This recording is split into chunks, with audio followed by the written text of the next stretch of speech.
Used to love me, but now you hurt me. I'm gonna beat you crazy to let it like this. Why you let me down? You went and never came. Babe, remember the good time we used to shine. I called it honey. You call me baby.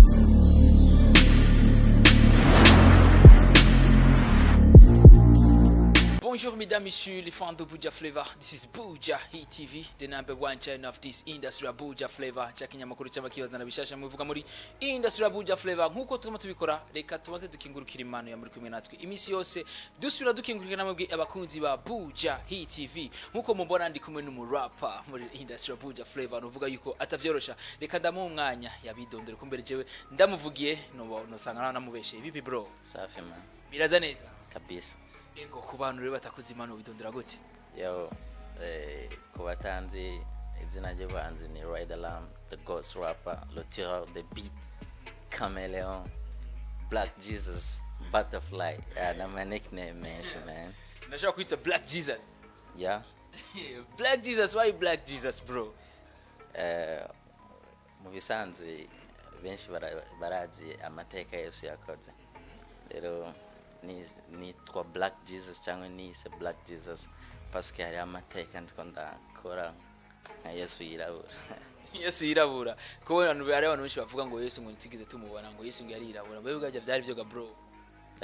Ni wewe man. Just focusing muri religion, singo ndakwinjira deep. Gusa je ndibaza yuko Yesu yari umuntu nk'abandi. Yari umushinwa, yari umushinwa, yari umuzungu, yari umwirabura, yari umurundi, yari umuki. Ku mafoto n'umuzungu. Ijya amafoto urayemeraga bro. 20%. Ari umuntu yambwiye ngo Yezu ngo yabi Ngozi gamani. Uzomubaza igituba peut-être. Urashobora gusanga ari imyumvire yiwe. Kubona bavuga yuko Yesu yigeze kuba mu Burundi wewe rero ntubatahura. Ego twari dukuru turatera inkuru kugira ngo tongure kigana kimeze neza n'umurapper je no mwita Black Jesus niko yambwiye ko yitwa mbega nka Black Jesus watanguye ibyo rapper gute bro? Bon Black Jesus tubaze tugiye gukoresha ghost rap. Ghost rap.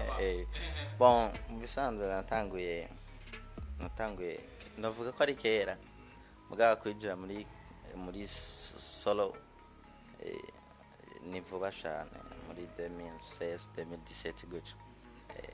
Bajya kuba urimba rap birakoroheraga bro sana gose. Yeah, I feel the rap, I feel rap.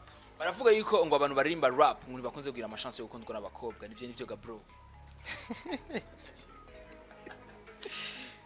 Bon sit ni bande babivuze kuri wewe bimeze gute man? Jewe man je akoga barankunda man. This indirimba rap. I'm a ladies man. Uravuga ati kabisa je abadada kabisa ni fresh. Ni fresh tu. Ego nariko ndabari clip yawe man. Nabonye ko ari fresh harimo ibiboga by'ibiganga ijya novuga zige script ni wazipanze canke no mu director yabiguhanuye. Bon, video was my idea from the beginning to the end. Gohera ku mwanzo gushika yari ideas zanje namubwiye ati nkene clip mezuko arabikorerako. Ndabona abantu bafise amashapure nk'abantu bavuye kubatizwa bro man bajya baraba Kristo bashasha barakati kumeno barabakimana. Nta mashapure arimwe ahubwo harimo amabuji plutôt. Ababuji yerekana parce que song ubwayo yitwa B13. Rero ni lo contenu y'ibyarimo byerekana ukuntu ariko ndahanura. Rero umuntu hanura abazanye umuco muri societe. Ni B13 mbe hajya B13 turumva ko ari B na 13 kubera iki? Bon kubazi benshi baribaza ko ari filme benshi barayizi filme ya Banlieue de 13 ya Banlieue. Bon nimba ni hands iri mu Bufaransa. It's where ahantu kira muntu aba afite droit yo gukora icyo ashaka cyose. Mugabo rero jewe kuri nayise B13 parce que ijya B je kuri genda isigura Burundi hame ijya 13 ni à partir ya 2013 isokorisha. Okay, isukurisha mbe yaje period yibuka gute ga bro? Hari cyo watakaje nawe? oya gusa byari live on TV. Byari live kandi niho a partir ya 2013 niho bimwe byagiye bigenda birahinduka. Ubuzima bugenda burahinduka butuma bamwe bahindura. Kabisa numurapa mbega yo bafise imigambi yo gusorana n'indirimbo n'abandi barapa bahani wacu. Bon, iyo migambi yo kandi sana. Bon, kubera people think abantu benshi bumvise yo kumurapera, they think that you are really person uri umuyempori ibintu nk'ibyo. Rero na bikenera sana yuko umurapera ahari hose yo kora sana ku buryo duhindura this industry bibaza yuko rap is for the road persons ibintu nk'ibyo. Baravuga yuko nuvuga industry ya Buja Flavor, industry ya plus 257 yo biganjwe n'abantu barimba R&B, ivyo nivyo ga bro. Bon, oya ahubwo the way baba promoting R&B sana gusumbya hip hop. Yeah, nico gituma rero handi hip hop cumengo ntibakora cyangwa siyo bari parce que promotion ikoga ifise power ikorerwa abakora R&B sana. Right now ufise indirimbo zingahe? Till gushika ubu zirashika zine. Kwa ufise video zingahe bro? Video ini ya mbere. Behajyanye kuba waragiye muri music wifuza kuzoshika ku kigamana. Bon, nkuko nawe ndabivuga mu bisanzwe. Jesse sindirimba yo ngo kugira ngire 6 yatari. Bavuga ngo barimba kwera baronka abadada ndi baronka kugira ngo baronka imodoka ndi baronka kugira baronka amazu, mbehagiye urimba kwera iki? Je ndirimba kugira nere igihugu cacu kigire ijambo mu mahanga parce que urabona ikintu cishe industry yacu nga mu Burundi n'abajye badukuriye bose benshi baririmba kugira baronka 6 bakundwe sana bakibagirwa na bon musanze babigira ta objectif ndibaza na objectif iri ifashe abandi barapa baririmba nga oya ubana shaka mu muziki en general baririmba kugira ngo baririmba ta objectif bafise benshi barondera ijya 6 yo gukundwa n'abantu benshi alors que c'est Jesuko Mbega wewe ihereni kuri wewe risigura ikiga bro? Ihereni ni ambelisage gusa ni ambelisage ki wambara ugira ubegwe ou bien bafise ico bisigura? Ne kugira to umuntu abega gire look ya bien. Kabisa mbe hajyanye ko urimba rap urimba rap biramaze gushika kwagenda ahantu kukaja kuvuga ati kabisa je ni umurapero kababwira ko uri umurapero bakabwira ati man urashobora kugira freestyle gatoyi akakumviriza akati man we ntavyishoboye biramaze gushikiraga bro. Ntibarambwira yuko ashoboye peut-être ngira abo bakoresha ihoni benshi bambwira ati you kill it man. Kabisa nko bivuze urashobora kutugira freestyle gatoyi tuvyumvirize natwe. So yo, you used to love me, but now you hurt me. I'm gonna beat you crazy to let it like this. Why you let me down? You went and never came. Babe, remember the good time we used to shine. I called her honey, you call me baby. You were the only one who know my pain. 0 to 10, in all I can. My love to you, it was a rock and rain. You were my inspiration in the music game.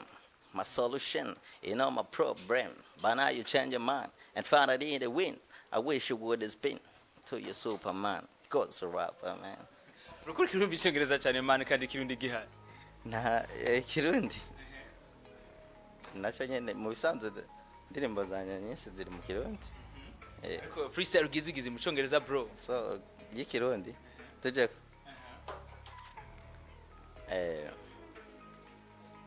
fashe pene mu ntoki y'amaso zagakoro kama ibobo muri streets abayeho no gucuka atacizere cyo kubona ubuzima bukinduka koro mu ntoki fege ninga petit déjeuner aronse cyo kudamabura rwabifata uko nyene street ayita home no mubazi cyitwa pom life ninga bob chatsi we acita food amateka yiwaze gushika Hollywood urukundo rwaba guva ku matumuti Oje muri studio wazaranye nuvuga yuko n'umuntu nuvuga asa n'userukiye Rockson Kingdom mufana iki bro?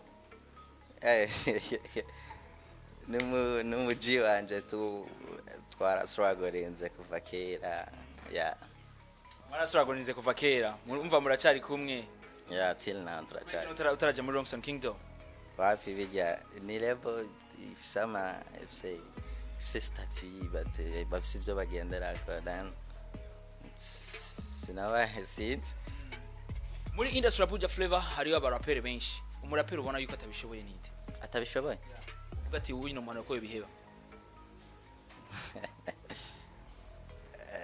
Oya gusa kuri kote imwe hari ivyo ashoboye, iyindi kote ni fake. Ninde rero umuntu? Wafireka tuvyibase. Yarimvye indirimbo imeze gute?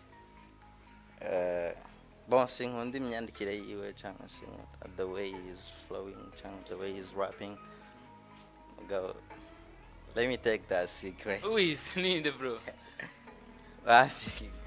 You wari beef cyangwa byo wari urusaku mugabo rero si. Iki akunda kwambara uwo muntu? Akunda kwambara ikepi.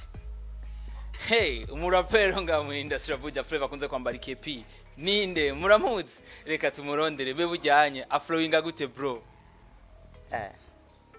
Sizirimba kora rap, sizirimba kora ya njana man. Sawa. Gusa arazi kuri branding, arazi kurondera baramusunika nyene. Arazi nyene ndakunda kungene nyene iyi branding akarondera promotion mu buryo bwose bushoboka. That kiranjohera mugabo rero biriko biraza. Kabisa indirimbo rero nyinshi rero tugiye ko wakira kwizivuye wawe zimeze gute bro ni ryari? Bon project sinovuga nk'aba bandi bavuga ngo soon project soon na uplet turindire gira na gaseke but it's gonna be a hard hip hop. Industry ya Buja Flavor iri kwigenda neza, arabandi bavuga yuko iri kwigenda slow. Ku ruhande rwawe ubona imeze gute? Bon kurande gwanje hari wa amelioration parce que kera ntago vyaruko. Kera ntago vyaruko. Kandi iyo umuntu atanguye sipaka ngo aca ashike. Hari abantu benshi urazi gituma do failing kenshi do failing kubera nkaje ugasanga agomba kuba nk'umustar nka Diamond yamenyekanye alors que nawe afise aho yatanguriye hasi. Rero twebwe dufise za illusion tije ndinjiye ngomba cye nduga direct. Ngabo rero byose nibikebuke na industry y'Uburundi kiragenda bikebuke hari wa amelioration. Gusa iciza nuko aba journalists bogira effort zose zishoboka baga playing imiziki y'Abarundi sivyo wanashaka sindi bon sindi mu journalist mugabo ndibaza ifoko aba journalist bagira inyo imwe bakiyunga no beef no what bakiyunga kugira parce que babikoreye hamwe vyokunda babikoreye hamwe vyokunda tukamana nk'amezi abiri tutumva indirimbo yo hanze rasta kweli Ngozi cyane Black Jesus Ghost rapper. Ghost rapper ariko abiye ko yitwa Black Jesus bro. Iyo ni nickname mu yandi yose kweli Ghost rapper kweli ki utavuze le tireur de beat Ride Alarm. Dama nickname ni meshi sana. Kabisa twari kumwe na Ride Alarm novuga Ghost rapper Black Jesus amazina yose na nickname yiwe yabivuze byinshi vyerekeye rap yavuze n'umurapera atabishoboye yavuze byinshi cyane vyerekeye industry ya Buja Flavor nico ko kugira ngo aba rapper nabonyene bagira ijambo rikomeye cyane nkuko bavuga yuko ngo abantu baririmba R&B ngo nibo bafise ijambo rinini cyane hano ariko Ghost rapper kubwira yuko wewe n'abantu barimba rap nabonyene barafise icyo bavuga. Yeah. Kabisa nizere ko twagutumira ubundi zoza bro. Kabisa nzobitaba bien. Ibyo byo ko mashuri amfatira sana. Aramfata kabisa. Wiga muri uni? Ndaheza universite uyu mwaka nyane. Ego ni Ghost rapper rero ku muntu akeneye kumukurikirana kuri Instagram, Twitter, Facebook witwa gute na YouTube bro? YouTube ni Ghost rapper D57 Instagram Ghost rapper D57 Facebook ni Ride Alarm kabiri. Twitter ni Ghost rapper D57. Ego yatubwiye address ziyo twamusanga mbe address y'umugore wiwe ni gute? Last. Na mugore mfise. Na mugore mfise. Wapi? Karagaciye ngo it's joke brabizi nivyo era tudatwenze Ghost rapper urakoze cyane bro. Thanks sana man. ego yari Bujahit TV cha kinyamakuru cy'amakibazo arabishashe muvuga muri industry ya Buja Flavor. On the mic yari Benny, behind the camera Scott Professional. Tuzosubira inshallah imana bikunze, ntibagire subscribe. Bye.